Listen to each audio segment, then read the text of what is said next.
10 ans après son départ, Daniel Matthews retourne dans la vallée d'Oak Ridge pour une visite rapide. Mais une rencontre inattendue avec Sophie Wilson exhume de vieux secrets et des occasions manquées. Alors que les vérités se dévoilent, pourront-ils récupérer l'amour qu'ils n'ont jamais pu avoir? Avant de commencer l'histoire, dites-nous dans quel coin du monde vous la suivez aujourd'hui.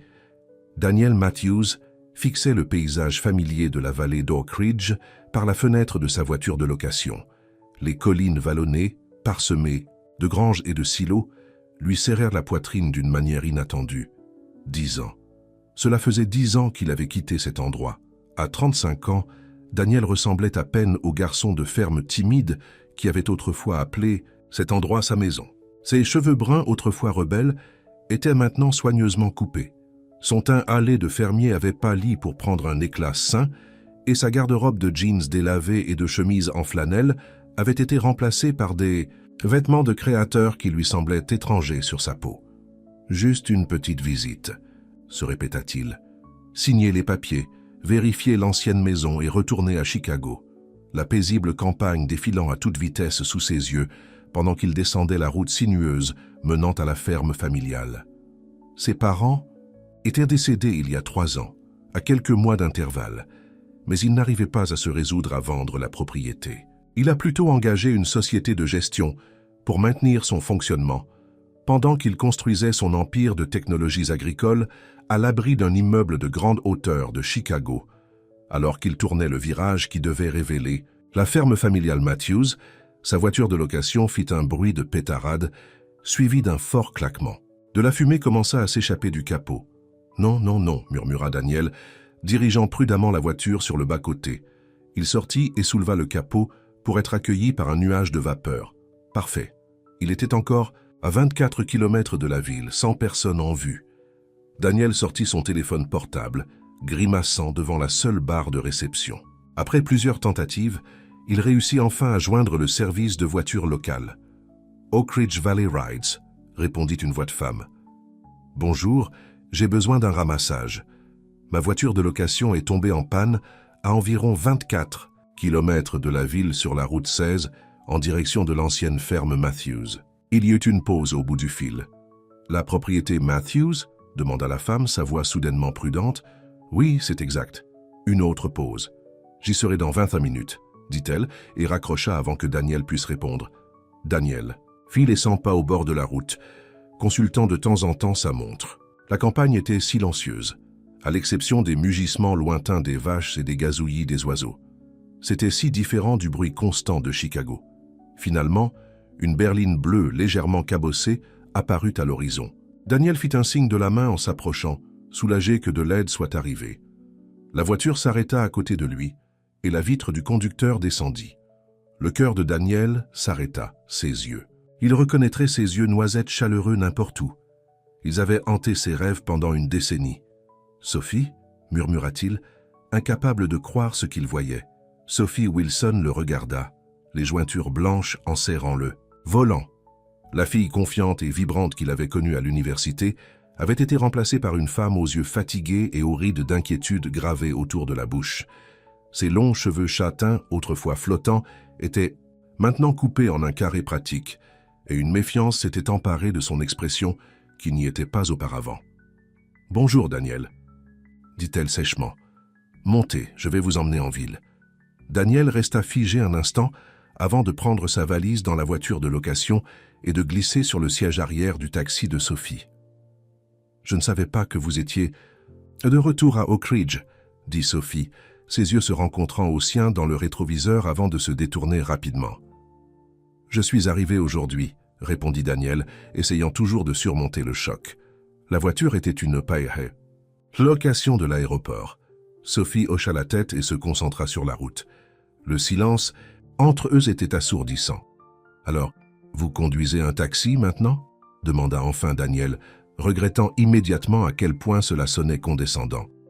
La mâchoire de Sophie se serra. « Entre autres choses, nous ne pouvons pas tous devenir millionnaires. » Daniel grimaça. « Ce n'est pas ce que je voulais dire. »« Alors que vouliez-vous dire ?» la défia-t-elle. « Je voulais juste dire, la dernière fois que j'ai eu de vos nouvelles, vous alliez à New York pour devenir vétérinaire. » Les yeux de Sophie brillèrent de quelque chose, de la douleur, du regret, de la colère. Daniel ne pouvait pas le dire. « Les projets changent », dit-elle sèchement. Daniel hocha la tête, choisissant de garder le silence. La tension dans... La voiture était si forte qu'il pouvait presque la toucher. Alors qu'ils traversèrent la campagne familière, les souvenirs affluèrent. Il avait rencontré Sophie pendant leur 2e année à l'université d'État. Ils étaient tous deux des enfants de fermiers boursiers. Et ils s'étaient liés d'amitié lors de séances d'études nocturnes pour leurs cours de sciences agricoles. Elle avait été tout ce qu'il n'était pas, extravertie, confiante, intrépide. Il était tombé amoureux d'elle durement et vite, mais il n'avait jamais trouvé le courage de lui dire ce qu'il ressentait. Ils sont restés des amis proches tout au long de leurs études universitaires, jusqu'à ce qu'un jour, pendant leur dernière année, Sophie disparaisse tout simplement. Pas d'adieu, pas d'explication. Elle a simplement cessé de venir en cours, et quand il est allé à son appartement, sa colocataire a dit qu'elle avait déménagé. Daniel avait essayé de la retrouver, avait appelé et envoyé des textos pendant des mois, mais Sophie avait disparu de sa vie aussi soudainement qu'elle y était entrée. Et maintenant, la voilà. « Où allez-vous séjourner ?» demanda Sophie, brisant le silence. « Je prévoyais de rester à la ferme. La maison principale. Est-elle toujours en bon état ? Votre société de gestion maintient tout en ordre de marche, » répondit Sophie. Il y avait une pointe dans sa voix que Daniel ne pouvait pas tout à fait placer. « Vous connaissez la société de gestion ?» Les yeux de Sophie croisèrent les siens dans le miroir. « C'est une petite ville, Daniel. Tout le monde sait tout. » La voiture se tut à nouveau alors qu'ils approchèrent de la périphérie de la ville. Les vues familières de la vallée d'Oak Ridge apparurent. Le vieux château d'eau avec le nom de la ville, peint en lettres décolorées, la place de la ville avec son kiosque à musique et la rue principale bordée de petites entreprises. « Beaucoup de ces endroits sont nouveaux, » observa Daniel, notant plusieurs boutiques qui n'étaient pas là lorsqu'il est parti. Après la fermeture de l'usine, la ville s'est réinventée comme destination de week-end pour les citadins. Des boutiques d'antiquités, des restaurants, ferme-tables, ce genre de choses. Et comment cela fonctionne-t-il ? Cela nous permet de rester à flot, dit Sophie, à peine. Alors qu'ils passèrent devant la clinique vétérinaire de la ville, le regard de Sophie s'attarda sur le bâtiment. Daniel remarqua le panneau à l'avant. « Soins animaliers du docteur Wilson. »« Wilson, c'est le cabinet de votre famille maintenant ?» demanda-t-il surpris.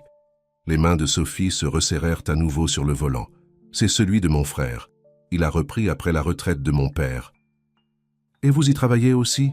Sophie secoua la tête. « Je conduis le taxi et j'aide au Millie's Diner le week-end. » Daniel fronça les sourcils. « Mais vous étudiez pour devenir vétérinaire. Vous étiez la meilleure de notre classe. »« Je vous l'ai dit, les projets changent, » répéta-t-elle, son ton indiquant clairement que le sujet était clos. Ils ont continué à travers la ville, et Daniel ne put s'empêcher de remarquer les regards curieux des gens sur les trottoirs. La nouvelle de son retour se répandrait. Comme une traînée de poudre. « J'aurais besoin d'une voiture de location, » dit Daniel. « Y a-t-il un endroit en ville ? Le garage Johnson pourra probablement vous aider, » répondit Sophie. « Voulez-vous que je vous y dépose d'abord » Daniel hésita. « En fait, pourriez-vous m'emmener à la ferme ? J'aimerais m'installer et je pourrais appeler pour une voiture plus tard. » Sophie sembla encore plus tendue à cette demande, mais elle hocha la tête et tourna la voiture sur la route, familière qui menait à la ferme Matthews. Alors qu'ils approchèrent de la longue allée bordée de chênes, Daniel ressentit un mélange d'émotions, nostalgie, chagrin et un étrange sentiment de retour au pays qu'il n'avait pas prévu. La ferme apparut, sa peinture blanche scintillant au soleil de l'après-midi, le porche enveloppant exactement comme il s'en souvenait. Sophie s'arrêta devant la maison et mit la voiture en stationnement, mais ne coupa pas le moteur. « Vous y êtes », dit-elle, fixant le vide devant elle. Daniel ouvrit la portière de la voiture, mais hésita avant de sortir. « Sophie, c'est vraiment bien de vous revoir. On pourrait peut-être se retrouver un de ces jours. » Sophie se tourna enfin pour le regarder directement. « Pourquoi êtes-vous vraiment de retour, Daniel, après tout ce temps ?» La question le prit au dépourvu. « Je dois signer quelques papiers pour un nouveau contrat de gestion. L'ancien expire. » Sophie étudia son visage, comme si elle cherchait la vérité. « Vous ne restez donc pas ?»« Non, juste une semaine, peut-être moins. » Quelque chose brilla sur son visage. Soulagement, déception ? Daniel ne pouvait pas le dire. « Eh bien alors, je suppose qu'il n'y a pas grand intérêt à se retrouver, n'est-ce pas ?» dit Sophie, sa voix plus douce maintenant, presque triste. Avant que Daniel puisse répondre, la porte d'entrée de la ferme s'ouvrit et une femme âgée émergea sur le porche, faisant des signes enthousiastes. Daniel Matthews. Regardez-vous, tout grand et beau comme le diable lui-même. Daniel éclata en un sourire sincère. Madame Atkins, la femme qui avait été la gouvernante de ses parents pendant des décennies, se précipita dans les escaliers pour le saluer. Elle était plus âgée maintenant, ses cheveux entièrement argentés, mais son sourire chaleureux était exactement le même. « Nous vous attendions », dit Madame Atkins l'enveloppant dans une étreinte qui sentait la cannelle et la vanille. « Nous » demanda Daniel, levant un sourcil. Madame Atkins regarda Sophie, toujours assise au volant. « Sophie, ma chérie, tu ne rentres pas? J'ai fait de la limonade fraîche. » Daniel se tourna vers Sophie, surpris. « Vous vous connaissez ?» Un regard gêné passa entre les deux femmes. « Sophie m'aide parfois avec la comptabilité, » expliqua vaguement Madame Atkins. « Elle est douée avec les chiffres. » Sophie coupa enfin le contact et sortit de la voiture à contre-cœur. « Je devrais rentrer en ville, Madame A. J'ai une autre prise en charge à 4 heures. N'importe quoi, tu peux prendre quelques minutes pour la limonade. En plus, je suis sûr que vous avez beaucoup de choses à vous raconter, toi et Daniel. » Madame Atkins se dirigeait déjà vers la maison, ne leur laissant guère le choix que de la suivre. À l'intérieur, la ferme était exactement comme Daniel s'en souvenait. Les mêmes meubles usés mais confortables, les mêmes photos de famille au mur, le même parfum de maison qui le frappa comme une force physique, lui serrant la gorge d'une émotion inattendue. Dans la cuisine, Madame Atkins s'occupa à servir de la limonade, tandis que Daniel et Sophie restaient assis, mal. « À l'aise à table. Alors, depuis combien de temps travailles-tu avec Madame Atkins ?» demanda Daniel, essayant de briser la tension. « Environ 5 ans, répondit Sophie. Après la maladie de mon père, j'avais besoin de travail supplémentaire. Je suis désolé d'apprendre ça pour ton père. Est-il... Il est dans une maison de retraite maintenant. Alzheimer. » La voix de Sophie était plate, factuelle, mais Daniel sentait la douleur derrière ses paroles. « Je ne savais pas. Comment aurais-tu pu? Tu es parti depuis 10 ans. » L'accusation resta suspendue dans l'air entre eux. Madame Atkins plaça des verres de limonade devant eux, apparemment insensible à la tension. « Alors, Daniel, tu seras content d'apprendre que la ferme se porte merveilleusement bien. La société de gestion a pris de bonnes décisions et la certification bio a augmenté les bénéfices de 30%. Daniel hocha la tête, reconnaissant le changement de sujet. « C'est une bonne nouvelle. Comment va le personnel ?» La plupart des anciens sont toujours là. Joe Peterson est maintenant le contremaître et il tient la barre fermement. Les travailleurs saisonniers sont pour la plupart les mêmes familles du Sud, qui reviennent année après année. Pendant que Madame Atkins parlait de la ferme, Daniel remarqua que Sophie devenait de plus en plus mal à l'aise, jouant avec son verre et regardant sa montre. « Je devrais vraiment y aller, » dit Sophie, se levant brusquement. « Merci pour la limonade, Madame A. Oh, avant de partir, ma chérie, n'oublie pas les documents pour la collecte de fonds du centre communautaire. Je les ai laissés dans le bureau. » Sophie hocha la tête et disparut dans le couloir, laissant Daniel seul avec Madame Atkins. « Que se passe-t-il vraiment ici, Madame A ?» demanda Daniel doucement. « Pourquoi Sophie est-elle si différente ?» Madame Atkins soupira et lui tapa la main. « La vie n'a pas été facile pour elle, Daniel. Elle a dû abandonner beaucoup de rêves en revenant à Oak Ridge. Mais pourquoi est-elle revenue? Que s'est-il passé à l'université ?» Madame Atkins ouvrit la bouche pour répondre, mais fut interrompue par le retour de Sophie. « Laisse, voilà !» dit Sophie, glissant un dossier dans son sac.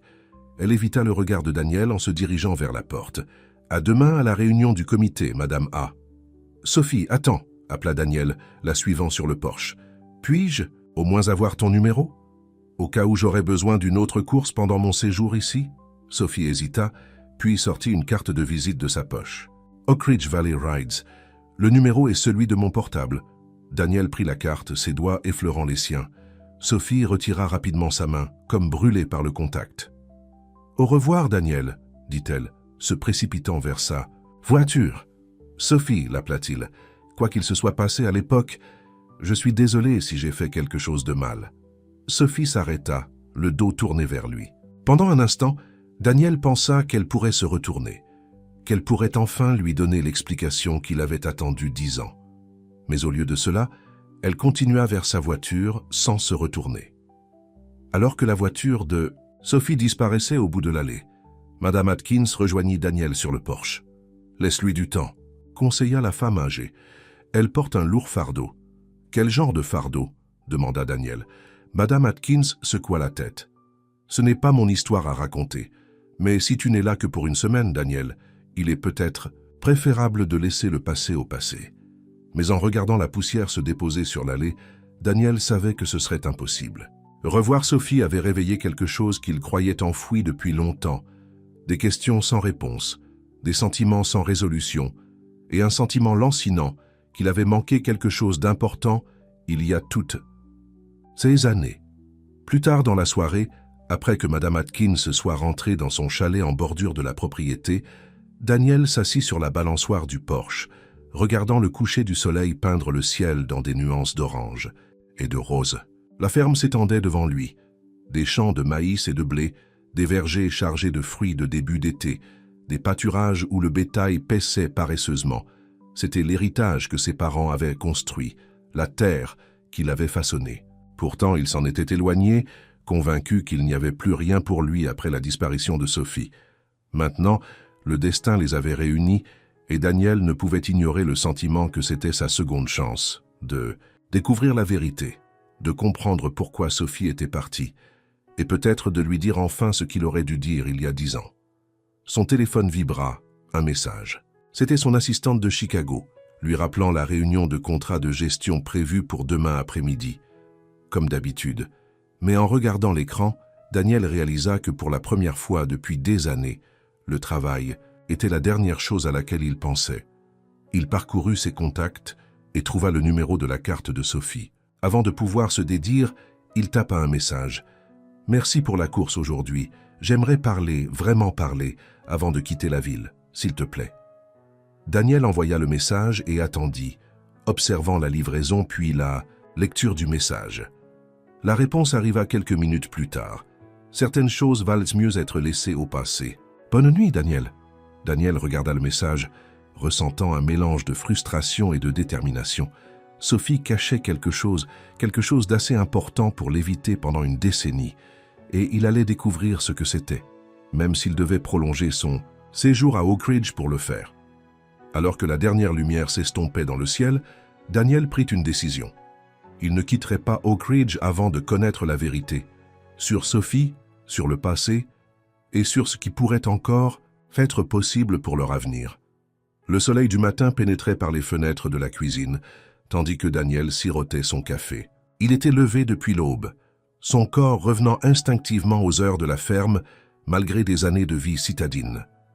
La nuit dernière, il s'était retourné et s'était agité, son esprit rejouant chaque instant de ses retrouvailles, inattendues avec Sophie. Un coup à la porte arrière interrompit ses pensées. Madame Atkins entra sans attendre de réponse, portant un panier d'œufs frais et de pain maison. « Bonjour. Je me suis dit que tu aimerais un bon petit déjeuner, » dit-elle gaiement, posant ses offrandes. « Le pain du commerce n'est pas comparable. Tu n'avais pas besoin de faire ça, » dit Daniel, souriant malgré lui. « N'importe quoi. Prendre soin de toi fait partie de mon travail. » Madame Atkins commença à casser des œufs dans un bol. « En plus, tu as l'air de ne pas avoir été bien nourri dans ces restaurants chics de Chicago. » Daniel rit. « Je peux me débrouiller pour cuisiner, tu sais. » Répondit Madame Atkins, clairement pas convaincue. « Alors qu'as-tu prévu pour aujourd'hui ? » Réunion avec la société de gestion à 2 heures. D'ici là, je pensais me promener sur la propriété, voir comment les choses ont changé. Madame Atkins hocha la tête avec approbation. Le verger sud a ces nouvelles variétés de pommes que ta mère a toujours voulu essayer. Et Joe a ajouté un champ de lavande près du pâturage est. C'est assez beau quand il est en fleurs. Pendant qu'ils discutaient, Daniel orienta la conversation vers le sujet qui l'avait tenu éveillé une grande partie de la nuit. Madame A, au sujet de Sophie, l'expression de la femme âgée devint réservée. Qu'y a-t-il à son sujet? Il s'est passé quelque chose à l'université, quelque chose qui l'a fait revenir ici et abandonner son rêve de devenir vétérinaire. J'ai besoin de savoir ce que c'était. Madame Atkins soupira en retournant une omelette. Daniel, si Sophie voulait que tu le saches, elle te le dirait elle-même. Mais elle ne veut même pas me parler. Elle agit comme si j'étais l'ennemi. Madame Atkins plaça une assiette devant lui. Parfois le passé est douloureux, Parfois, nous avons de bonnes raisons de garder des secrets. Daniel prit une bouchée d'omelette, mais ne la goûta presque pas. Je pensais que nous étions amis, les meilleurs amis. Puis un jour, elle était juste partie. Aucune explication, aucun au revoir. Sais-tu ce que ça a fait? L'expression de Madame Atkins s'adoucit. Je peux imaginer. Mais as-tu pensé qu'elle te protégeait? Peut-être, ou se protégeait elle-même. Avant que Daniel ne puisse répondre, son téléphone sonna. C'était la société de gestion, demandant de reporter leur rendez-vous au lendemain en raison d'une urgence familiale. Daniel accepta, se retrouvant soudainement avec une journée libre. Après le petit déjeuner, il emprunta la vieille camionnette de Madame Atkins et se dirigea vers la ville. Il se disait qu'il avait besoin de faire des courses. Mais en vérité, il espérait croiser Sophie. La rue principale d'Oak Ridge Valley était plus animée qu'il ne s'en souvenait, avec des touristes qui flânaient dans les boutiques d'antiquités et les petits cafés. Daniel se gara devant le Millie's Diner, se rappelant que Sophie y travaillait le week-end. C'était mardi, mais peut-être que quelqu'un là-bas pourrait lui en dire plus sur elle. La clochette au-dessus de la porte tintinabula à son entrée. Le dîner était à moitié plein, principalement de locaux qui levèrent les yeux sur lui avec une curiosité non dissimulée. Derrière le comptoir, une femme corpulente aux cheveux roux, flamboyants, leva les yeux et esquissa un large sourire. Eh bien, si ce n'est pas Daniel Matthews. Le fils prodigue est de retour. Daniel la reconnut immédiatement. « Millie, vous n'avez pas changé du tout. » Millie renifla. « Menteur, j'ai pris 10 kilos et je me suis fait poser une prothèse de hanche. Mais vous avez l'air d'1 million de dollars. Ce que l'on dit être votre valeur ces jours-ci. » Daniel sentit ses joues rougir. « Ne croyez pas tout ce que vous entendez. Oh chérie, dans cette ville, je crois environ 10% de ce que j'entends. L'astuce est de savoir quel 10%. » Elle fit un geste vers un tabouret au comptoir. « Un café ?» Daniel hocha la tête et s'assit. Sophie a mentionné qu'elle travaille ici parfois. Les sourcils de Millie se levèrent, alors qu'elle lui versait son café. « Vraiment? Je ne savais pas que vous aviez renoué le contact. On ne l'a pas fait, pas vraiment. Son taxi m'a pris hier quand ma voiture de location est tombée en panne. »« Hein ?» dit Millie en hochant la tête avec connaissance. Cela explique pourquoi elle était de si mauvaise humeur ce matin. Elle était là ce matin. Elle est partie il y a environ 1 heure. Elle a dit qu'elle devait emmener son père chez le médecin à Bedford. Daniel sirota son café. J'ai entendu parler de son père, ça doit être dur pour elle. L'expression de Millie devint sérieuse. Plus dure qu'on ne le croit. Elle subvient aux besoins de ses 2 parents depuis l'AVC de sa mère il y a 5 ans. Puis l'esprit de son père a commencé à décliner, et bon. Elle secoua la tête. Cette fille porte le poids du monde sur ses épaules. Et son frère? Le vétérinaire? Millie leva les yeux au ciel. Marc? Ce garçon ne reconnaîtrait pas la responsabilité si elle le mordait aux fesses. Il a le titre, mais Sophie fait la moitié du travail à la clinique aussi, quand elle ne conduit pas le taxi ou ne sert pas à table ici. Daniel fronça les sourcils. Pourquoi ne devient-elle pas simplement vétérinaire elle-même? Elle étudiait pour ça. Millie lui lança un regard étrange. « Vous ne savez vraiment pas, n'est-ce pas ?»« Savoir quoi ?» La clochette. Au-dessus de la porte tintinabula à nouveau, et Millie jeta un coup d'œil par-dessus son épaule. « Eh bien, voilà votre chance de lui demander vous-même. » Daniel se retourna pour voir Sophie entrer dans le dîner. Elle se figea en le voyant au comptoir, son expression s'assombrissant. Pendant un instant, il pensa qu'elle allait se retourner et partir, mais au lieu de cela, elle redressa les épaules et s'approcha. « Millie, j'ai oublié mon... » Ses paroles s'évanouirent lorsqu'elle remarqua un sac à main accroché à un crochet derrière le comptoir. « Peu importe, je le vois. Sophie Wilson n'ose pas prendre ce sac à main et filer, grommela Millie. Assieds-toi et prends un peu de tarte, pomme fraîche de ce matin. » Sophie lança un coup d'œil à Daniel, puis à l'expression indéterminée sur le visage de Millie, et s'assit à contre-cœur 2 tabourets plus loin de lui. « Je pensais que tu avais un rendez-vous chez le médecin avec ton père, » dit Millie en coupant une généreuse part de tarte. « Le docteur Simmons a appelé, il a dû reporter à demain. » Sophie prit la tarte, mais ne la mangea pas. « Je ne savais pas que tu venais ici, » dit-elle à Daniel, le ton sur la défensive. « J'avais besoin de faire des courses, » répondit-il en faisant un geste vers les sacs de courses inexistants à ses pieds. Un sourire hésitant tira le coin des lèvres de Sophie. « Tu es toujours un terrible menteur, je vois. » La petite fissure dans son armure donna du courage à Daniel. Puisque nous avons tous les deux du temps libre inattendu, peut-être pourrions-nous parler. L'expression de Sophie se referma à nouveau. Il n'y a rien à se dire. Je pense qu'il y a. Daniel hésita puis ajouta doucement « Tu m'as manqué, Sophie. Quand tu as disparu de l'école, je t'ai cherché partout. » Quelque chose brilla dans les yeux de Sophie. La douleur, le regret ou peut-être la colère. « Je n'ai pas disparu. Je suis juste rentré à la maison où j'appartenais. Sans me dire un mot, nous étions les meilleurs amis. » Sophie fixa sa tarte intacte. « C'était compliqué. Alors décomplique-le pour moi, » demanda Daniel. « Aide-moi à comprendre. » Avant que Sophie ne puisse répondre, la porte du dîner s'ouvrit à nouveau, et un homme bien habillé dans la trentaine entra. Il aperçut Sophie et fronça les sourcils. « Te voilà, » dit-il en s'approchant d'eux. « Je t'appelle. Depuis 1 heure. » Sophie se tendit visiblement. « Marc, qu'est-ce que tu veux ?» Daniel reconnut le nom, le frère de Sophie, le vétérinaire. Marc jeta à peine un coup d'œil à Daniel. « La jument de Madame Peterson est en train de mettre bas, et il y a des complications. J'ai besoin d'un coup de main supplémentaire. » Sophie hocha la tête et se leva. « Laisse-moi prendre mon sac dans la voiture. »« Pas le temps. Viens tout de suite. J'ai tout ce dont nous avons besoin à la clinique. » Alors que Sophie prenait son sac à main, elle regarda enfin Daniel. « Je dois y aller. »« Attends, » dit Daniel, se levant aussi. « Puis-je aider ? J'ai grandi autour des chevaux. » Marc lança à Daniel un coup d'œil méprisant. « Et qui es-tu exactement ?»« Daniel Matthews, » répondit-il en lui tendant la main. L'expression de Marc changea immédiatement, la reconnaissance et le calcul remplaçant le rejet. « Matthews ? Daniel Matthews de la ferme Matthews. »« Le même, » confirma Daniel, n'aimant pas l'intérêt soudain dans les yeux de Marc.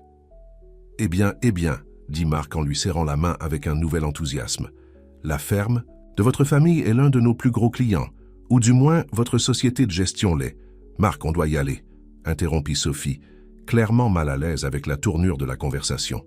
« Exact, la jument, » dit Marc, reportant son attention sur sa sœur. « Et oui, monsieur Matthews, nous pourrions utiliser un coup de main supplémentaire si vous le proposez. » Avant que Sophie ne puisse protester, Daniel les suivait jusqu'à la camionnette de Marc.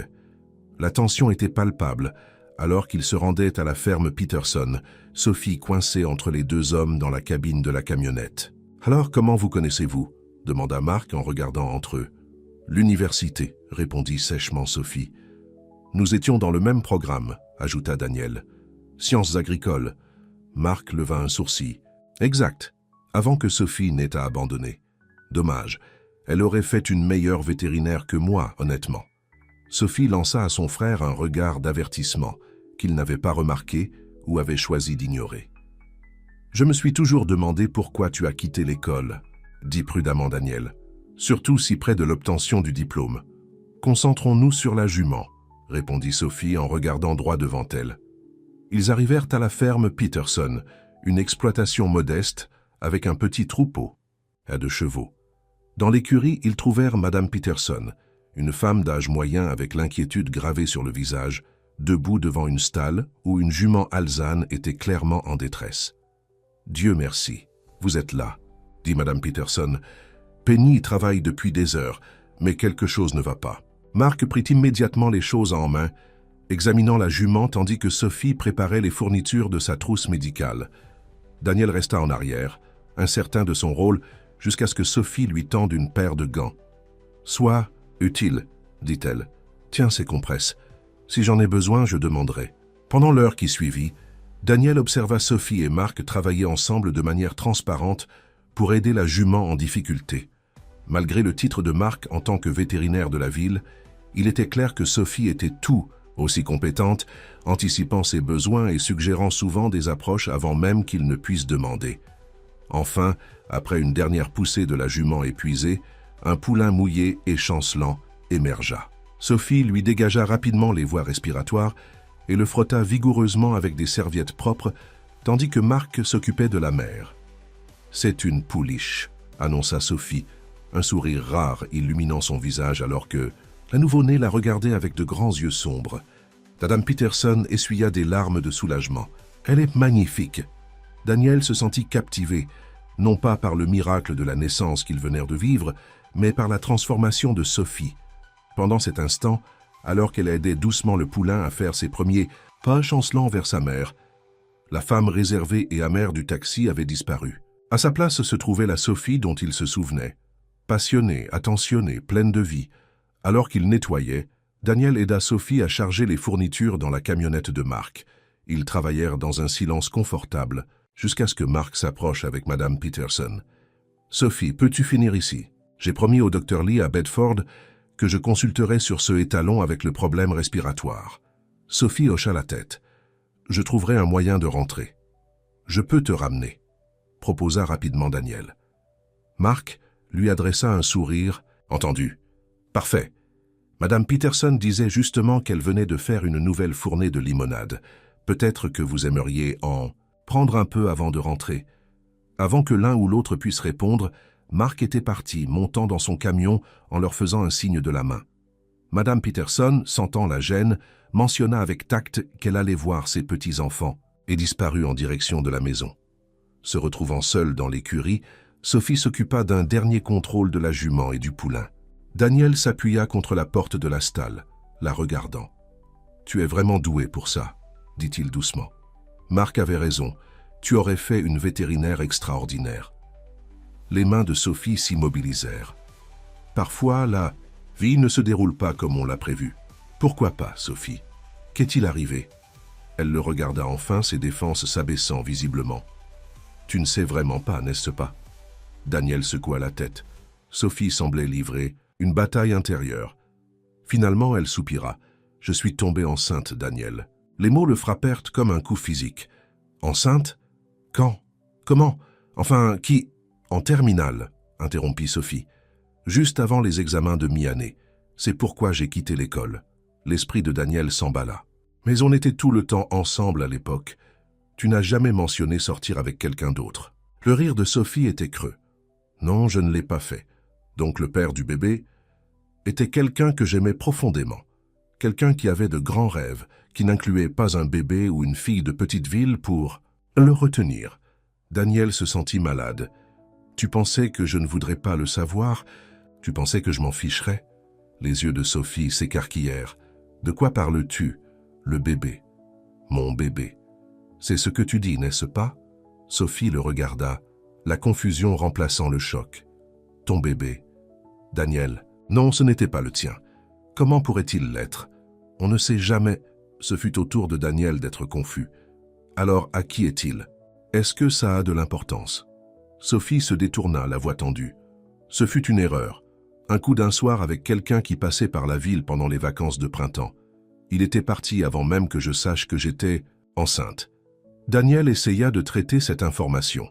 Mais pourquoi es-tu parti sans me le dire? Je t'aurais aidé. On était amis. Les épaules de Sophie s'affaissèrent. Parce que j'avais honte. Et parce que tu passais déjà des entretiens pour ce gros poste à Chicago. Tu étais tellement enthousiaste à l'idée de quitter cet endroit à propos de tes grands projets. Je ne pouvais pas supporter d'être l'ami qui avait besoin d'être secouru. Daniel se rapprocha, la tournant doucement pour la faire face à lui. Qu'est-il arrivé au bébé? Des larmes remplirent les yeux de Sophie. Je l'ai perdu. À 5 mois. Les médecins ont dit que c'était juste une de ces choses qui arrivent parfois. Sa voix se brisa. Après ça, je n'ai pas pu retourner à l'école. Maman a eu son AVC à peu près à ce moment-là, et papa avait besoin d'aide pour les factures. Alors je suis resté. J'ai trouvé un travail, puis un autre, et un autre. Daniel ressentit une envie irrésistible de la prendre dans ses bras, mais son langage corporel le mit en garde. « Je suis tellement désolé, Sophie, pour tout ce que tu as traversé, pour ne pas avoir été là. » Elle essuya une larme. « Ce n'était pas ta responsabilité. Peut-être pas, mais je tenais à toi. Je tiens toujours à toi. » Sophie leva les yeux vers lui, son expression vulnérable d'une manière qu'il n'avait pas vue depuis l'université. « Pourquoi ne m'as-tu jamais appelé après cette première année? J'ai pensé que peut-être une fois que tu serais installé à Chicago... » Daniel fronça les sourcils. « De quoi parles-tu? Je t'ai appelé pendant des mois après ton départ. Je t'ai envoyé des textos, des emails. Finalement, je suis revenu te chercher, mais ta vieille colocataire a dit que tu ne voulais pas être trouvé. » Sophie secoua la tête. « Ce n'est pas vrai. Je n'ai jamais reçu d'appel ni de message de ta part après les 2 premiers mois, et Jen ne m'a jamais dit que tu étais venu me chercher. » Ils se regardèrent, la réalisation s'imposant que quelque chose ou quelqu'un les avait délibérément tenus à distance. « Jen sortait avec Mark à l'époque », dit Sophie lentement, son expression s'assombrissant. « Elle m'a dit que tu avais tourné la page, que tu sortais avec la fille d'un banquier à Chicago. » La mâchoire de Daniel se serra. « Je n'ai jamais sorti avec la fille d'un banquier. Il n'y avait personne après. » Il s'arrêta, se rattrapant avant de dire trop de choses. « Après quoi ?» insista Sophie. « Après toi, admit Daniel. J'ai eu des rendez-vous, bien sûr, mais rien de sérieux. Personne n'a jamais été à la hauteur de... » Il laissa les mots planer entre eux, ne voulant pas révéler trop de choses, alors qu'ils étaient encore sur un terrain aussi fragile. Le son d'un klaxon interrompit le moment. Ils se retournèrent pour voir un taxi d'Oak Ridge Valley Rides s'arrêter, devant l'écurie. « C'est Jimmy », dit Sophie prenant son sac à main. « Je lui ai envoyé un texto pour qu'il vienne me chercher. » Elle hésita, puis ajouta « Je pense qu'on a assez parlé pour une journée. » Daniel voulait argumenter, voulait terminer ce qu'ils avaient recommencé, mais il pouvait voir Sophie reconstruire ses murs à chaque seconde qui passait. « Au moins, laisse-moi t'inviter à dîner. Demain soir, s'il te plaît. » Sophie s'arrêta à la porte de l'écurie. « Pourquoi, Daniel? Quel est l'intérêt? Tu seras parti dans quelques jours, de retour à ta vraie vie à Chicago. Peut-être que je commence à me souvenir de ce que devait être ma vraie vie, » dit-il doucement. Quelque chose brilla dans les yeux de Sophie, de l'espoir peut-être ou de la peur. « Je dois travailler demain soir, au Millie's. Alors, je viendrai au restaurant. 18 heures. » Sophie hésita, puis hocha la tête une fois avant de se précipiter vers le taxi qui attendait. Daniel la regarda partir, l'esprit tourbillonnant de tout ce qu'il avait appris. Sophie avait été enceinte, avait perdu un bébé, avait entendu des mensonges à propos de son départ. Et tout en s'occupant de parents malades et en travaillant à plusieurs emplois pour joindre les deux bouts, il ressentit une vague de colère envers Mark, envers Jen, envers quiconque était intervenu dans leur vie. Mais plus que cela, il ressentit une détermination renouvelée à découvrir toute la vérité et peut-être à enfin dire à Sophie ce qu'il aurait dû lui dire il y a 10 ans. Alors qu'il retournait chez Madame Peterson pour demander une course en ville, Daniel sortit son téléphone et appela son assistante à Chicago. « Annule mon vol de retour, » dit-il lorsqu'elle répondit, « et libère mon emploi du temps pour les 2 prochaines semaines. Quelque chose s'est passé. Quoi qu'il ait séparé lui et Sophie, quels que soient les secrets qui restaient, Daniel était déterminé à tout les découvrir, aussi longtemps que cela prendrait. Daniel arriva au Millie's Diner à 17h45 le lendemain soir, l'estomac noué. Il avait passé la journée à marcher dans la ferme, se réhabituant à la terre qui avait façonné son enfance. Chaque colline et chaque ruisseau, chaque grange et chaque champ lui avaient rappelé des souvenirs, dont beaucoup impliquaient Sophie. La cloche tintinabula lorsqu'il entra dans le restaurant. C'était l'heure de pointe du dîner, et presque toutes les tables étaient pleines. Daniel repéra immédiatement Sophie, vêtue d'un uniforme de serveuse bleue, les cheveux attachés en une queue de cheval pratique, alors qu'elle équilibrait des assiettes de nourriture avec aisance.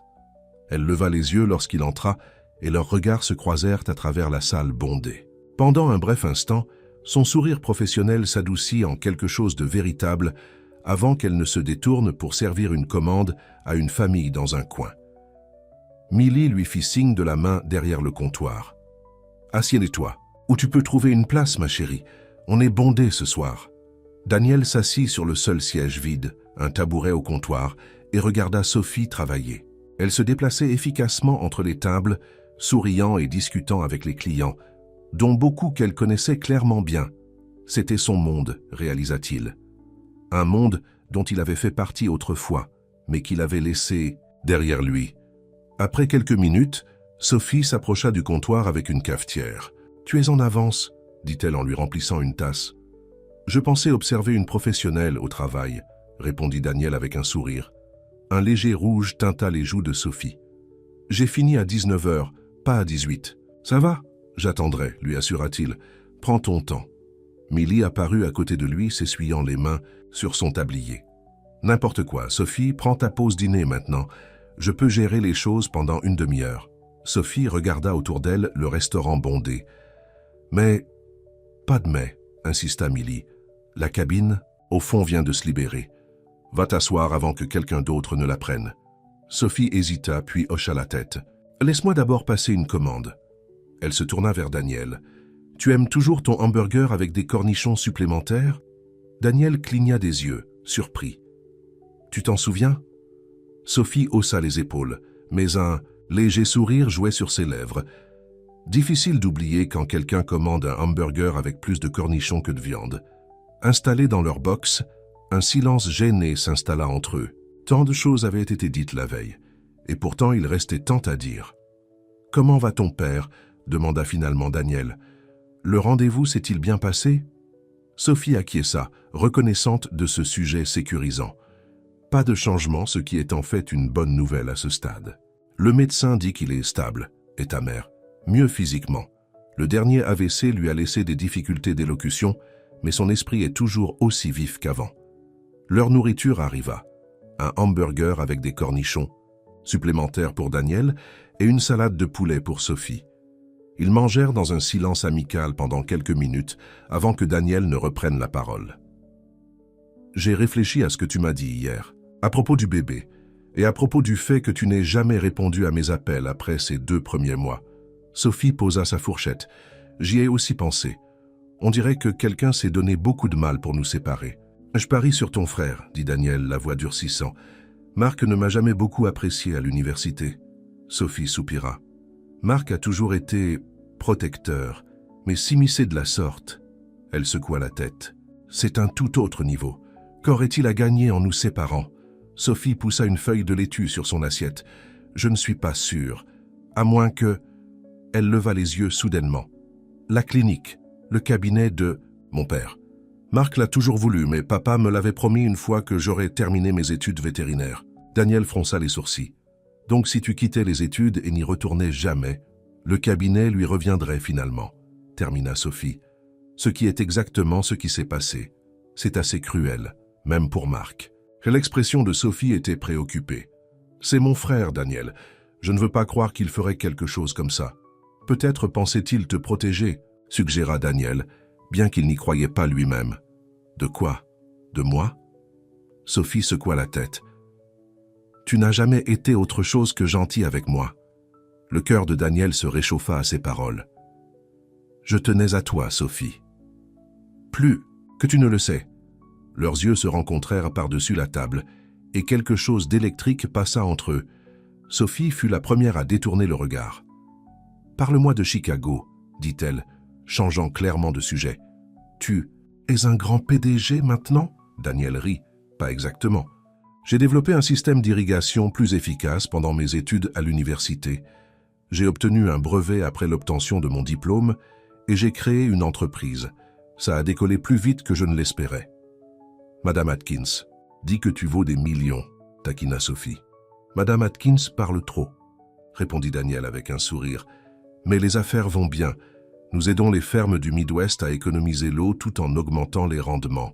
Ça a l'air impressionnant, » dit Sophie, et il pouvait dire qu'elle le pensait. « Et toi ?» demanda Daniel.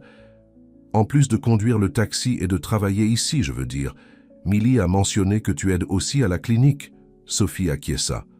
Marc a peut-être le titre, mais il ne se préoccupe pas des tâches quotidiennes. Je m'occupe de la plupart des rendez-vous de routine et de la paperasse. Donc tu es pratiquement déjà vétérinaire, sans le diplôme. Je ne me plains pas, dit Sophie rapidement. Ça s'est arrangé comme ça pour une raison. Mais tu pourrais retourner à l'école, suggéra Daniel. Terminé. Ton diplôme. Il n'est jamais trop tard. Quelque chose se brisa dans l'expression de Sophie. Avec quel temps? Avec quel argent? Mes parents ont besoin de moi, Daniel. La réalité, c'est que c'est ma vie maintenant.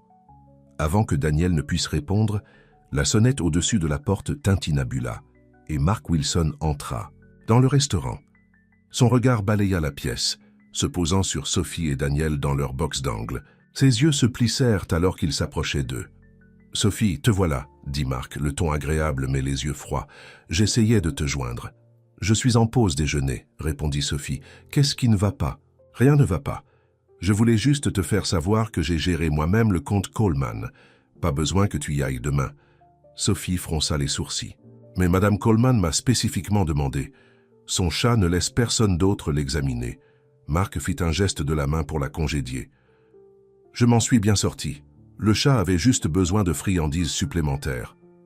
Il se tourna vers Daniel avec un sourire forcé. « Comment se passe ton séjour à Oak Ridge, Matthews? Tu te réhabitues à la vie dans une petite ville? » « Elle a ses charmes, » répondit Daniel froidement. Le sourire de Mark n'atteignit pas ses yeux. « Eh bien, ne sois pas trop à l'aise. J'ai entendu dire que Chicago t'appelle. » L'implication était claire. « Ne t'attache pas à Sophie, tu pars de toute façon. » « En fait, j'ai prolongé mon séjour, » dit Daniel. « Il y a certaines choses ici qui demandent mon attention. » Le sourire de Mark vacilla. « Vraiment? Eh bien, ne laisse pas ces simples paysans te retenir trop longtemps de tes importantes affaires. » « Mark, » avertit Sophie, clairement, gênée par le ton de son frère. Mark l'ignora, son attention fixée sur Daniel. « J'ai entendu dire que tu rencontres Turner Management demain. Renouvellement du contrat ?» Daniel leva un sourcil. « C'est entre moi et Turner Management. »« bien sûr, fit Mark en reculant. « C'est juste que leur décision affecte beaucoup de gens ici. La clinique a un contrat avec eux pour les soins du bétail sur ta propriété. » Maintenant, Daniel comprenait. Mark craignait de perdre des affaires si Daniel changeait de société de gestion. « Je n'ai pas encore pris de décision, » dit Daniel diplomatiquement. Mark acquiesça, apparemment satisfait. « Eh bien, je devrais te laisser finir ton dîner. Sophie, n'oublie pas les médicaments de papa ce soir. Je serai hors de la ville. »« Encore ?» demanda Sophie, sa frustration. « Évidente. Tu étais censé prendre le quart de nuit à la maison de retraite. J'ai des projets. » Mark lança un coup d'œil entre elle et Daniel. « Je suis sûr que tes projets peuvent attendre. La famille d'abord, hein, sœur ?» Avant que Sophie ne puisse répondre, Mark s'éloigna, laissant un silence inconfortable dans son sillage. « Je suis désolé pour lui, » dit Sophie une fois qu'il fut parti. « Il n'est généralement pas si évident, » suggéra Daniel avec un sourire ironique. Sophie rit malgré elle. « J'allais dire impoli, mais évident fonctionne aussi. » Daniel tendit la main par-dessus la table et prit sa main. « N'annule pas tes projets. Je prendrai le quart de nuit avec ton père. » Les yeux de Sophie s'écarquillèrent. « Quoi? Non, Daniel, tu ne peux pas faire ça. Tu ne le connais même pas. Alors présente-moi, » dit simplement Daniel. « J'aimerais rencontrer tes parents de toute façon. » Ce n'est pas si simple. Le quart de nuit est difficile. Papa devient confus après la tombée de la nuit, parfois agité. Ça peut être difficile. Daniel serra sa main. « Je pense que je peux gérer ça. À moins que tu sois gêné que je rencontre ta famille. »« Bien sûr que non, » protesta Sophie. « C'est juste... » « Juste quoi ?» Sophie se mordit la lèvre. « Tu pars, Daniel, tu retournes à Chicago, à ta vraie vie. Quel est l'intérêt de t'impliquer dans ma situation familiale chaotique ?» Daniel la fixa droit dans les yeux. « Peut-être que je suis en train de réévaluer ce que devrait être ma vraie vie. » Le poids de ces mots pesa entre eux. Sophie le regarda, cherchant sur son visage le moindre signe d'insincérité. « Tu ne penses pas ça, » dit-elle finalement. « Tu as une entreprise, une carrière, toute une vie à Chicago. J'ai un appartement et un bureau, le corrigea Daniel. Ce n'est pas la même chose qu'une vie. » Avant que Sophie ne puisse répondre, Millie apparut à leur table. « La pause est terminée, ma chérie. La foule du vendredi soir pour la friture de poisson commence à arriver. » Sophie acquiesça et se leva, clairement soulagée par l'interruption. « Je devrais retourner au travail. »« Réfléchis à ce que je t'ai dit, » insista Daniel. « À propos de ce soir, ton père. » Sophie hésita puis acquiesça. « J'y penserai. » Pendant l'heure suivante, Daniel sirota une tasse de café au comptoir, regardant Sophie travailler et discutant occasionnellement avec Millie lorsqu'elle n'était pas occupée. Il était sur le point d'abandonner et de retourner à la ferme lorsque Sophie s'approcha de lui, l'air nerveuse mais déterminée. « Si tu es sérieux au sujet de l'aide ce soir, la maison de retraite est sur Oak Street. Papa est dans la chambre. Torrance 10, je dois y être à 8 heures. » Le cœur de Daniel fit un bond. « Je serai là. Je devrais vous prévenir. » « Que ce ne sera pas facile, » acheva Daniel pour elle. « Je l'ai compris, mais ça fait trop longtemps que vous vous débrouillez seule, Sophie. Laissez quelqu'un vous aider pour une fois. » Une certaine douceur adoucit son expression. « Merci. » À 8 heures, Daniel se retrouva à franchir les portes du centre de soins Oak Ridge Valley, un établissement de taille modeste en périphérie de la ville. Sophie l'attendait dans le hall, fatiguée, mais reconnaissante de le voir. « Vous êtes vraiment venu ?» dit-elle surprise. « Je vous l'avais dit, » lui rappela Daniel. « Je tiens mes promesses. Sophie le guida le long d'un couloir aux murs peints de pastels apaisants. Papa passe une bonne journée, donc ça ne devrait pas être trop difficile. Juste, soyez patient s'il ne se souvient plus qui vous êtes. Elle s'arrêta devant une porte marquée du numéro 210 et prit une profonde inspiration avant d'entrer. À l'intérieur, un homme mince, aux yeux noisettes comme ceux de Sophie, était assis dans un fauteuil près de la fenêtre, lisant un journal. Il leva les yeux à leur entrée, son visage s'illuminant à la vue de sa fille. « Sophie, c'est déjà l'heure de notre partie d'échecs ?» Sophie sourit chaleureusement. « Ce soir non, papa. Je dois aider maman pour quelque chose, tu te souviens, mais j'ai amené quelqu'un de spécial pour te rendre visite à la place. » Elle fit signe à Daniel de s'approcher. « Voici Daniel Matthews, le fils de John et Mary, de la grande ferme sur la colline. » Monsieur Wilson observa Daniel avec une étonnante lucidité. « Matthews, hein? Je me souviens de vous. Un gamin maigrichon qui ne cessait de suivre ma Sophie comme un chiot amoureux. » Daniel sentit ses joues rougir. « Oui, monsieur. C'était moi. » Monsieur Wilson gloussa. « Eh bien, vous avez bien grandi. Sophie a mentionné que vous étiez de retour en ville. » Il lança à Daniel un regard entendu. « En fait, elle vous mentionne assez souvent. »« Papa !» protesta Sophie, ses joues se colorant. M. Wilson fit un clin d'œil à Daniel. « Les femmes, hein? On ne peut pas vivre avec... »« On ne peut pas vivre sans, » termina Daniel, avec un sourire, prenant immédiatement le vieux monsieur en sympathie. Sophie leva les yeux au ciel en regardant tous les deux. « Daniel va rester avec vous ce soir, papa. Vous pourrez regarder le match de baseball ensemble. » Monsieur Wilson acquiesça avec approbation. « Bien. Marc devait être là, mais ce garçon n'est jamais là quand on a besoin de lui. J'ai quelques notes pour vous, » dit Sophie à Daniel, le conduisant vers un petit bureau dans un coin. Elle lui tendit un carnet rempli de son écriture soignée. Son ordonnance, les contacts d'urgence, que faire s'il s'agite. Daniel parcourut les instructions détaillées. « Compris, ne vous inquiétez pas, on va bien s'en sortir. » Sophie hésita, puis leva la tête et l'embrassa sur la joue. « Merci pour ça. Ça signifie plus que vous ne le savez. » Le contact de ses lèvres sur sa peau laissa Daniel momentanément sans voix. Au moment où il reprit ses esprits, Sophie était déjà en train de faire ses adieux à son père et se dirigeait vers la porte. « Elle travaille trop dur, » commenta M. Wilson une fois Sophie partie. « Elle s'occupe toujours des autres, jamais d'elle-même. » Daniel s'assit sur la chaise en face de lui. « Elle a toujours été comme ça, même à l'université. »« Tiens, l'université ?» Les yeux de M. Wilson devinrent vagues. Elle était tellement enthousiaste à l'idée de devenir vétérinaire. Elle avait toute sa vie planifiée. Son expression s'assombrit. Puis elle est rentrée à la maison tout à coup. Elle n'a pas dit pourquoi. Elle a commencé à enchaîner les boulots, à s'occuper de sa mère et de moi. Il se concentra à nouveau sur Daniel, une lucidité soudaine dans les yeux. « Vous savez pourquoi elle est rentrée, n'est-ce pas ?» Daniel hocha la tête. « Elle m'a parlé du bébé. » M. Wilson soupira profondément. Ça lui a brisé le cœur de perdre ce petit être. Elle était enceinte de 5 mois. Elle avait déjà choisi des prénoms. Daniel sentit un nœud dans la gorge. « Est-ce qu'elle vous a déjà dit qui était le père ?» M. Wilson sembla surpris. « Pourquoi Marc a dit que c'était vous ?» Le sang de Daniel glaça. « Quoi? Marc nous a dit que Sophie était tombée enceinte de son petit ami de l'université, vous, mais que vous ne vouliez rien avoir à faire avec le bébé. Il a dit que vous étiez trop concentré sur votre carrière. » Les yeux de M. Wilson se rétrécirent. « Ce n'est pas vrai. » Daniel serra les accoudoirs de sa chaise, luttant pour garder une voix ferme. « Non, monsieur, ce n'est pas vrai. Sophie et moi n'avons jamais eu de relation amoureuse. À l'université.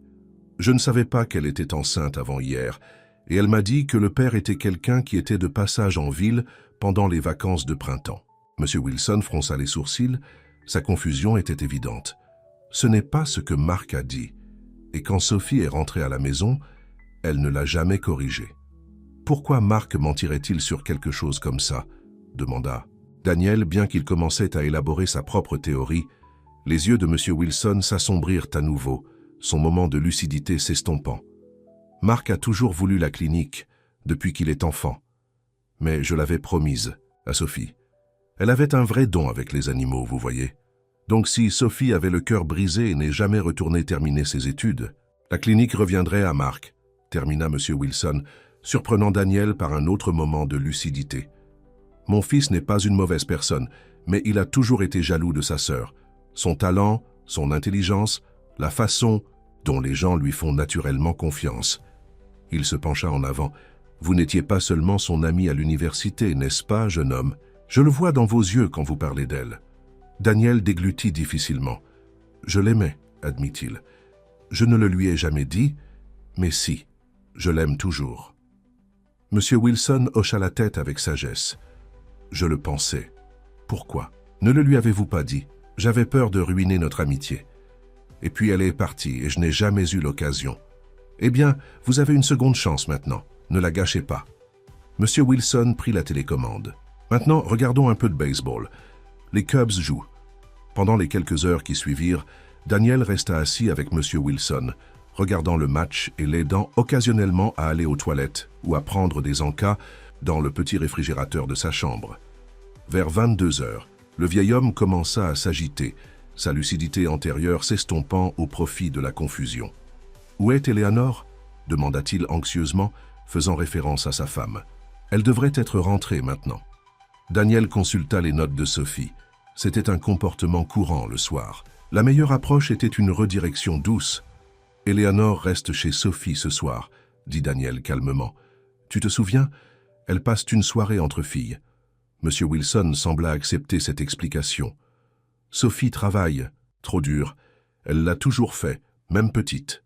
Parlez-moi de Sophie quand elle était enfant. » Encouragea Daniel, suivant la suggestion de Sophie d'engager son père dans de bons souvenirs lorsqu'il devenait anxieux. M. Wilson sourit, se laissant retomber dans son fauteuil. Elle était intrépide. Elle grimpait à tous les arbres, montait tous les chevaux, et intelligente comme un fouet. Elle me suivait dans mes tournées lorsque je soignais les animaux. À 10 ans, elle pouvait diagnostiquer des affections de base mieux que mon assistant. Alors que M. Wilson parlait, Daniel comprit mieux la femme que Sophie était devenue, et pourquoi la perte de sa carrière de rêve avait été un coup si dévastateur. Plus tard, après que M. Wilson se fut endormi et que l'infirmière de nuit soit passée, Daniel resta assis dans la chambre silencieuse, analysant tout ce qu'il avait appris. Marc avait menti, non seulement à lui, à Sophie, mais aussi à leurs parents. Il avait systématiquement manipulé la situation pour que Sophie ne retourne jamais à l'école, ne revendique jamais la pratique vétérinaire qui aurait dû être la sienne. Et ce faisant, il avait volé à Daniel et Sophie 10 ans qu'ils auraient pu passer ensemble. La porte s'ouvrit doucement et Sophie entra dans la pièce. Elle sembla surprise de voir son père dormir paisiblement. « Comment ça s'est passé ?» chuchota-t-elle. « Nous avons passé une bonne soirée, » répondit Daniel doucement. « On a regardé les Cubs gagner, on a mangé des glaces, on a parlé de toi. » Sophie leva un sourcil. « Dois-je m'inquiéter ?» Daniel sourit. « Pas du tout. Votre père est assez fier de vous. » L'expression de Sophie s'adoucit lorsqu'elle regarda son père endormi. « C'est un homme bien. Les jours où il est lucide, il reste la personne la plus sage que je connaisse. » « Il était très lucide ce soir, » dit prudemment Daniel. « Nous avons eu des conversations intéressantes. » Quelque chose dans son ton fit regarder Sophie vivement. « Quel genre de conversation ?»« Sophie, » commença Daniel choisissant ses mots avec soin. « Avez-vous déjà dit à vos parents qui était le père de votre bébé ?» Sophie se figea. « Non. J'avais trop honte pour avouer que c'était un coup d'un soir avec quelqu'un que je connaissais à peine. »« Pourquoi ? Parce que votre père pense que j'étais le père. Il dit que Marc leur a dit que je vous avais mise enceinte et que je vous avais ensuite abandonné pour poursuivre ma carrière. » La couleur s'est effacée du visage de Sophie. « Quoi ? Ce n'est pas... Marc ne... » Mais même en le niant, le doute s'insinua dans son expression. « Pourquoi Marc mentirait-il sur quelque chose comme ça ?» insista Daniel. Sophie s'affaissa dans la chaise en face de lui, son esprit visiblement en pleine course. « Pour s'assurer que je ne voudrais plus jamais vous revoir, » murmura-t-elle, « pour s'assurer que je ne retournerai jamais à l'école. » Elle leva les yeux vers Daniel, la colère remplaçant le choc. « Il m'a tout pris, mon éducation, ma carrière. Vous. » Daniel se pencha et prit ses mains dans les siennes. « Pas tout, et pas pour toujours. » Les yeux de Sophie brillèrent de larmes. « Non versées. Toutes ces années, j'ai pensé que vous saviez pour le bébé et que vous ne vouliez rien avoir à faire avec moi. J'étais trop fier pour tendre la main, pour supplier de l'aide. Et j'ai pensé que vous étiez parti parce que vous ne vous souciez pas assez pour dire au revoir, admit Daniel. Nous avons tous les deux cru le pire au lieu de faire confiance à ce que nous savions l'un de l'autre. Sophie serra ses mains. Comment récupérons-nous ces 10 ans, Daniel? Tout ce temps perdu? On ne peut pas, dit-il simplement. Mais on peut s'assurer de ne plus en perdre. Avant que Sophie puisse répondre, son téléphone vibra, signalant un message texte. Elle le vérifia et fronça les sourcils. C'est Marc. Il dit qu'il y a une urgence à la clinique, un cheval avec des coliques. Daniel ne lâcha pas ses mains. Sophie, nous devons terminer cette conversation. Il y a d'autres choses que vous devez savoir. Sophie semblait déchirée. Je dois y aller. Les coliques peuvent être fatales si elles ne sont pas traitées rapidement. Alors je viens avec vous, décida Daniel. Je ne laisserai pas Marc nous séparer à nouveau. Ils quittèrent l'établissement de soins après avoir informé l'infirmière de nuit, qui leur assura qu'elle garderait un œil attentif sur M. Wilson. Pendant le trajet vers la clinique, Daniel raconta à Sophie tout ce que son père avait révélé sur la jalousie et la manipulation de Marc. Au moment où ils arrivèrent, Sophie bouillonnait d'une rage silencieuse que Daniel ne lui avait jamais vue auparavant. Elle se précipita dans la clinique, Daniel juste derrière elle, prête à confronter son frère et à découvrir enfin toute la vérité sur le passé, et peut-être à trouver un moyen d'avancer vers l'avenir qu'ils auraient dû partager. Le parking de la clinique vétérinaire Wilson était vide lorsque Sophie et Daniel arrivèrent. Pas de gyrophare, pas de propriétaires de chevaux inquiets qui marchaient dehors. Rien n'indiquait le cas urgent de colique dont Marc avait parlé par texto. « Quelque chose ne va pas », dit Sophie, la voix tendue alors qu'elle garait son taxi et coupait le moteur. Daniel hocha la tête, la mâchoire serrée. Il voulait probablement vous éloigner de votre père, loin de moi. Les mains de Sophie serrèrent le volant, ses articulations blanchissant. Toutes ces années, je me suis excusé pour lui. J'ai couvert ses quarts de travail, géré ses papiers. Je me suis mise de côté pour qu'il puisse avoir la carrière qui aurait dû être la mienne. Sa voix se brisa. Et tout. Ce temps, il m'a menti. À tout le monde. Daniel se pencha et lui détacha doucement une main du volant, entrelaçant ses doigts avec les siens. Allons chercher la vérité. Toute la vérité. Ils entrèrent ensemble dans la clinique, main dans la main. La salle d'attente était sombre, mais la lumière se répandait sous la porte du bureau arrière. Sophie la poussa sans frapper. Marc était assis au bureau, feuilletant des papiers. Il leva les yeux, surpris, son expression changeant en méfiance. Lorsqu'il aperçut Daniel derrière sa sœur, « Où est le cas d'urgence » demanda Sophie. « Le cheval avec des coliques ?» Les yeux de Marc allèrent et vinrent entre eux. Il y a eu une erreur. Le propriétaire a rappelé et a dit que ce n'était que des gaz. Plus besoin d'examen après tout. « C'est drôle, » dit Sophie, sa voix dangereusement calme, « parce que j'ai appelé le service de garde en venant ici. Il n'y a eu aucun appel d'urgence ce soir. » Le visage de Marc pâlit légèrement. « Je dois avoir mal entendu. Ça a été une longue journée. »« Arrête de mentir, Marc, » dit Sophie, faisant un pas vers son frère. « Je sais ce que tu as fait, ce que tu fais depuis des années. » Marc se leva rapidement, mettant le bureau entre eux. « De quoi parles-tu ? Tu as dit à maman et papa que Daniel était le père de mon bébé, » dit Sophie, la voix tremblante de rage. « Tu leur as dit qu'il m'avait abandonné lorsque je suis tombée enceinte. » L'expression de Marc se durcit. « Et alors, si je l'ai fait, c'était pratiquement vrai. Tu étais amoureuse de lui, même s'il était trop aveugle pour le voir. Et il t'a abandonné. Il est parti pour Chicago sans regarder. » En arrière, Sophie haleta et Daniel sentit sa main trembler dans la sienne. Il la serra de façon rassurante, essayant de traiter les paroles de Marc. « Sophie était amoureuse de lui ? Je ne savais rien du bébé, » dit Daniel, la voix basse et maîtrisée. « Je ne savais pas parce que Sophie ne me l'a jamais dit. Et apparemment, tu t'es assuré qu'elle ne le ferait jamais. » Le rire de Marc fut amer. « Oh, s'il te plaît, ne fais pas l'innocent, tu partais de toute façon. La vie de petite ville n'a jamais été assez bonne pour Daniel Matthews.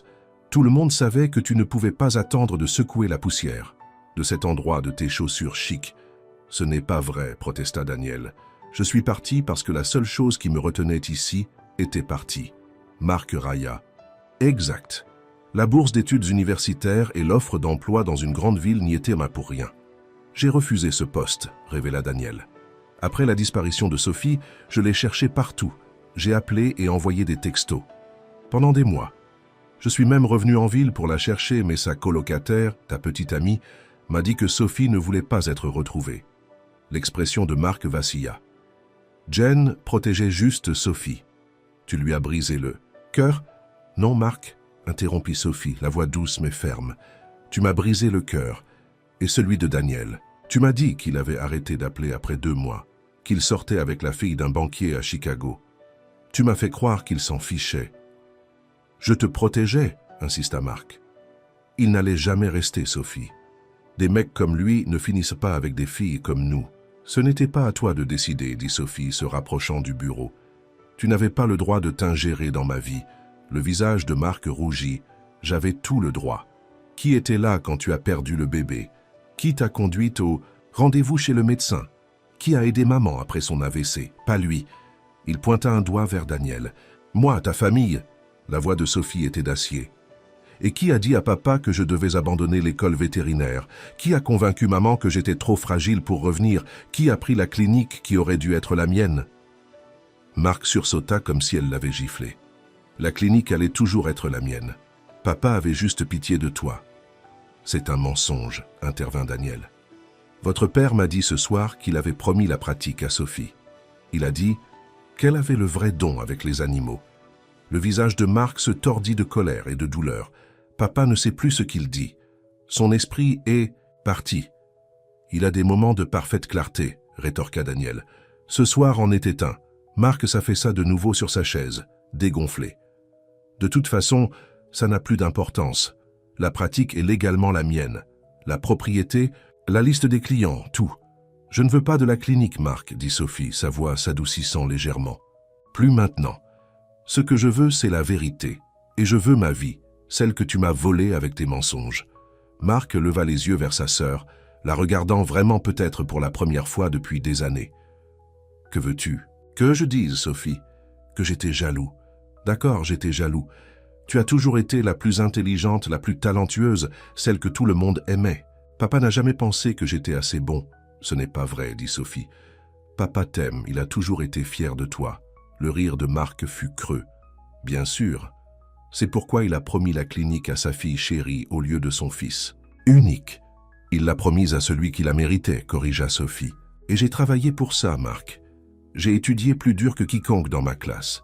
J'ai tout sacrifié pour ce rêve. Et puis tu es tombée enceinte et tu es rentrée à la maison, dit Marc, sa voix s'adoucissant légèrement. J'ai vu une occasion et je l'ai saisie. Je ne suis pas fier de ce que j'ai fait, Sophie, mais je ne peux pas changer ça maintenant. Sophie regarda son frère pendant un long moment.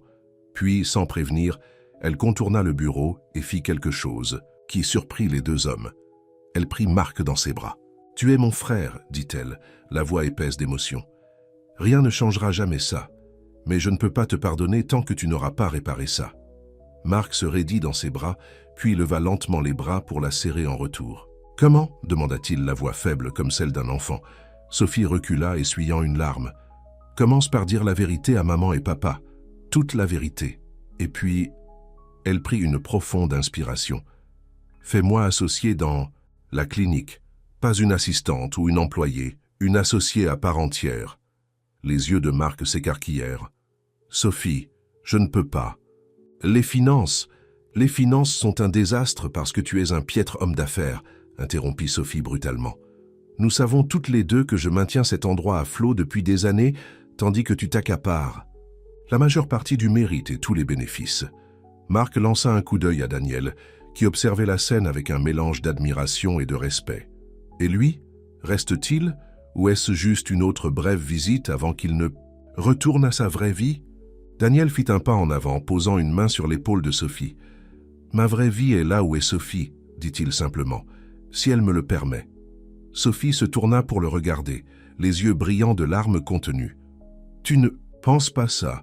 Ton entreprise, ta vie à Chicago, peuvent être gérées de n'importe où, » termina Daniel. « La vérité, Sophie, c'est que j'ai réussi, mais je n'étais pas heureux, pas depuis que je t'ai perdu. » Marc s'éclaircit la gorge maladroitement. « Alors, quoi? Tu vas simplement revenir à Oak Ridge et rejouer au fermier ?» Daniel le fixa droit dans les yeux. « En fait, J'ai pensé à investir dans une clinique vétérinaire locale, une clinique spécialisée dans les grands animaux et les visites à la ferme. Avec les bons associés, elle pourrait devenir la clinique de premier plan du comté. L'expression de Marc passa de l'hostilité à un intérêt prudent. Quel genre d'investissement? Marc, avertit Sophie. N'y pense même pas. Daniel lui serra l'épaule. Écoute-moi, la ferme Matthews a toujours été un client important pour la clinique familiale, et si nous expandions cette relation, de nouvelles installations, du matériel moderne, peut-être même un centre chirurgical spécialisé pour les grands animaux? Cela coûterait des centaines de milliers de dollars, dit Marc. Mais Daniel vit les rouages tourner dans sa tête. Il se trouve que j'ai ce genre d'argent, répondit Daniel avec un petit sourire. Mais mon investissement est assorti. De conditions. Premièrement, Sophie devient associée à part entière, immédiatement. Deuxièmement, elle retourne à l'école pour terminer son doctorat en médecine vétérinaire, la clinique prenant en charge toutes les dépenses. Et troisièmement, il fixa Marc d'un regard sévère. Tu fais amende honorable, à ta sœur, à tes parents et à moi. Marc fixa l'écran de son ordinateur pendant un long moment, puis hocha lentement la tête. Je peux accepter ces conditions. Il leva les yeux vers Sophie. Je suis désolé, sœur. Je n'avais jamais voulu que ça aille si loin. L'expression de Sophie resta sceptique. Des actes, Marc. Pas des paroles. J'ai besoin de voir un vrai changement. Marc hocha de nouveau la tête. À partir de demain, je te le promets. En quittant la clinique, l'air nocturne était frais et pur. Sophie resta silencieuse pendant qu'il marchait jusqu'à sa voiture, assimilant tout ce qui s'était passé. « Tu n'étais pas obligé de faire ça », dit-elle finalement en arrivant au parking. « Proposer d'investir dans la clinique. » Daniel se tourna pour la faire face. « Je ne l'ai pas fait pour Marc. Je l'ai fait pour toi, pour nous. » Sophie leva les yeux vers lui, le clair de lune argentant ses traits. « Il y a un nous ?»« Je l'espère, » dit Daniel doucement. « Je t'aime depuis que nous avions 20 ans, Sophie. Je n'ai jamais eu le courage de te le dire. » Sophie retint son souffle. « Tu m'aimais, à l'époque ?» Daniel hocha la tête. « Pourquoi penses-tu que je te suivais toujours comme... Comment ton père appelait ça? Un chiot amoureux ?» Un sourire se dessina au coin des lèvres de Sophie. « Je pensais que tu avais juste besoin d'aide en biologie. » Daniel rit. « J'étais excellent en biologie. Je voulais juste être près de toi. » Le sourire de Sophie s'estompa. « Tant de temps. Perdu, murmura-t-elle. « Pas perdu, » corrigea Daniel, prenant ses mains dans les siennes. « Juste retardé. Nous sommes là maintenant, c'est ce qui compte. » Sophie étudia son visage au clair de lune. « Tu restes vraiment? Qu'en est-il de ton entreprise? J'ai de bonnes personnes qui la dirigent, » dit Daniel. « Et avec la technologie moderne, je peux gérer ma part d'ici. La vraie question est, veux-tu que je reste ?» Au lieu de répondre, Sophie se leva sur la pointe des pieds et pressa ses lèvres contre les siennes. Le baiser fut hésitant au début, puis s'approfondit alors que 10 ans de sentiments non exprimés se déversèrent à travers cette connexion. Les bras de Daniel se sont enroulés autour de sa taille, la rapprochant tandis que ses mains se levaient pour encadrer son visage. Quand ils se séparèrent enfin, tous deux étaient à bout de souffle. « Je prends ça pour un oui », murmura Daniel contre ses cheveux. Sophie rit, un son plus léger et plus insouciant que Daniel n'avait entendu depuis son retour. C'est un oui catégorique. Les quelques semaines suivantes passèrent dans un tourbillon d'activités. Fidèle à sa parole, Marc avoua tout à ses parents. Madame Wilson, qui s'était suffisamment remise de son AVC pour comprendre la situation, était furieuse contre son fils, mais finalement soulagée que la vérité soit enfin dévoilée. Monsieur Wilson, lors d'une de ses journées lucides, hocha simplement la tête comme s'il avait toujours su et dit « Il était temps que tu grandisses, mon garçon. » L'accord de partenariat pour la clinique fut établi, Sophie prenant officiellement sa place légitime de copropriétaire. Elle s'inscrivit également à un programme vétérinaire accéléré qui lui permettrait de terminer ses études, tout en continuant à travailler.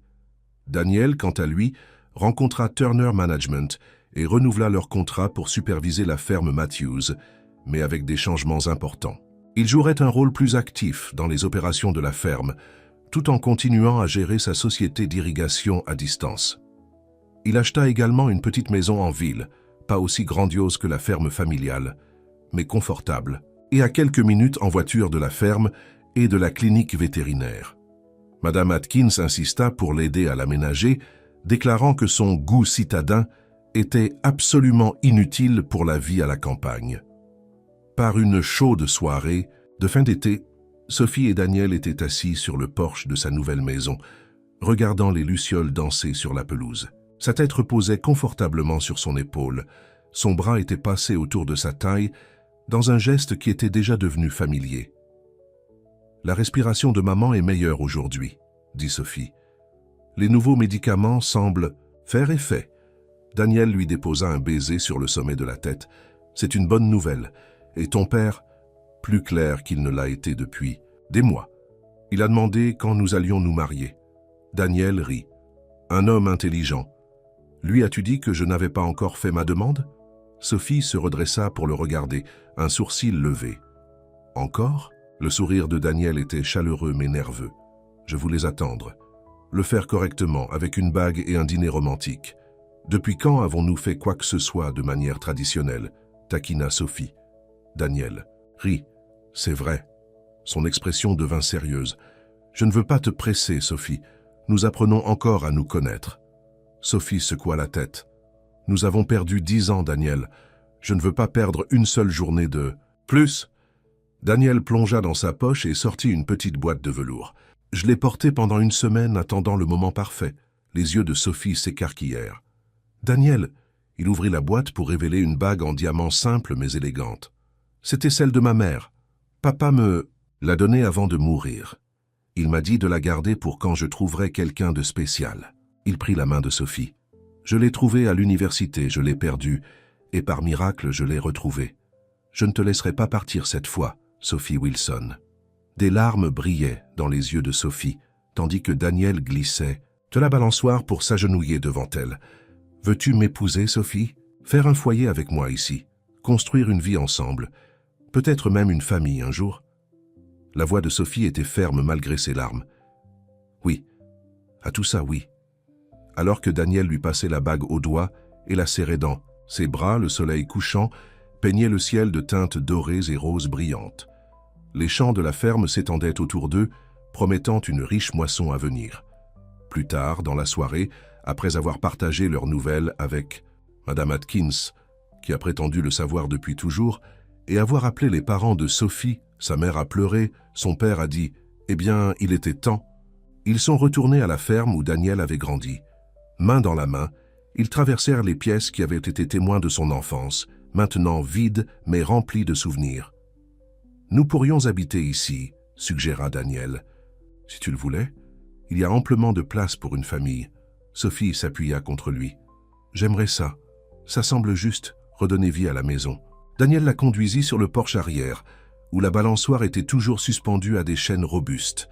Ils s'assirent ensemble, se balançant doucement, tandis qu'ils contemplaient la terre qui avait façonné leur vie. « Tu te souviens de ce jour à l'université ?» demanda Daniel. « Quand nous étudions pour les examens finaux et que tu m'as demandé où je me voyais dans 10 ans ?»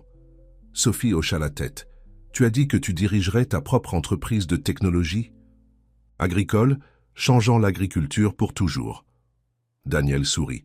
« Et c'est ce que je fais. Mais j'ai oublié la partie la plus importante de ce rêve. » Il leva leurs mains jointes, lui embrassant les jointures juste au-dessus de la bague.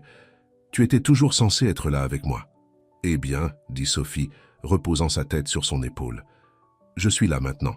Mieux vaut tard que jamais. » Alors que la nuit tombait sur la ferme, les enveloppant d'un manteau d'étoiles, Daniel et Sophie restèrent sur la balançoire, planifiant leur avenir ensemble, un avenir qui avait été retardé, mais jamais vraiment refusé.